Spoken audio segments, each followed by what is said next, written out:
بسم اللہ الرحمن الرحیم۔ تخلیق آدم علیہ السلام احادیث طیبہ کی روشنی میں حضرت ابو موسیٰ روایت کرتے ہیں کہ حضور صلی اللہ علیہ وسلم نے فرمایا کہ بے شک اللہ تعالیٰ نے حضرت آدم علیہ السلام کو ایک مشت خاک سے پیدا کیا جو کہ تمام روئے زمین سے لی گئی تھی۔ اولاد آدم میں وہی اصحاب جلوہ گر ہو گئے جو مٹی کے تھے، تو کوئی ان میں سے سفید ہے، کوئی سرخ، کوئی سیاہ، اور کوئی ان کے درمیان اسی طرح پاکیزہ طبیعت والا اور کوئی خبیث طبیعت کا مالک، کوئی نرم طبیعت والا تو کوئی ترش رو اور کوئی درمیانی طبیعت کا مالک۔ اللہ تعالیٰ نے حضرت جبرائیل کو زمین پر بھیجا کہ وہاں سے مٹی لے کے آؤ۔ جب آپ زمین پر مٹی لینے کے لیے آئے تو زمین نے اللہ کی پناہ مانگی کہ مجھ سے کمی نہ کرو اور نہ مجھے عیبدار کرو۔ جبرائیل علیہ السلام مٹی لیے بغیر واپس پلٹ گئے، بارگاہ الہی میں جا کر عرض کیا کہ اے رب العالمین، مٹی نے پناہ مانگی سو میں نے پناہ دے دی۔ اللہ تعالیٰ نے حضرت میکائیل کو بھیجا، مٹی نے ان سے بھی پناہ مانگی، انہوں نے بھی پناہ دے دی اور واپس پلٹ گئے۔ اللہ تعالیٰ کی بارگاہ میں جا کر ویسے ہی عرض کیا جیسے جبرائیل امین نے ذکر کیا تھا۔ پھر اللہ تعالیٰ نے ملک الموت کو بھیجا، مٹی نے ان سے بھی پناہ مانگی۔ ملک الموت نے کہا میں اللہ کی پناہ مانگتا ہوں اس میں کہ اللہ تعالیٰ کی حکم عدولی کروں اور خالی ہاتھ واپس پلٹ جاؤں۔ لہٰذا اسرائیل ملک الموت نے روئے زمین کی مختلف جگہوں سے مٹی لی اور آسمان کی طرف تشریف لے گئے، پھر اسی خاک کو بھگویا تو وہ لیسدار مٹی بن گئی۔ پھر فرشتوں سے کہا میں مٹی سے انسان بنانے والا ہوں، پھر جب میں اسے ٹھیک بنا لوں اور اس میں اپنی طرف کی روح پھونکوں تو تم اس کے لیے سجدے میں گرنا۔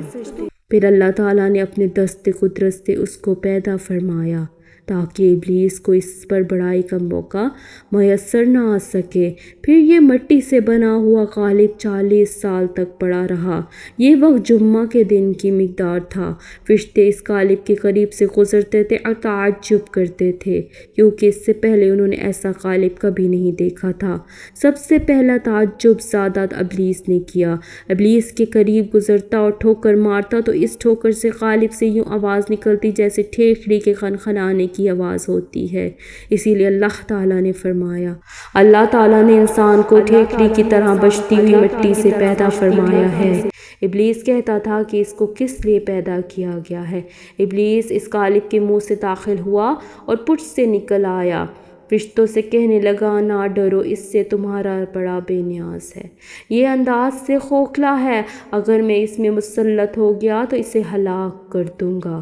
پھر جب وہ وقت آیا کہ جب اللہ تعالیٰ نے غالب میں روح پھونکنے کا ارادہ فرمایا تو فرشتوں سے فرمایا کہ فرشتوں جب میں اس میں روح پھونک دوں تو تم اس کے لیے سجدہ میں گرنا۔ جب اللہ تعالیٰ نے روح پھونکی، روح سر تک پہنچی تو آپ کو چھینک آئی۔ فرشتوں نے کہا الحمدللہ کہیے تو آپ نے الحمدللہ کہا۔ اللہ تبارک و تعالیٰ نے جواباً ارشاد فرمایا یرحمک اللہ۔ جب روح آنکھوں تک پہنچی تو آپ کی نظر جنت کے پھلوں پر پڑی۔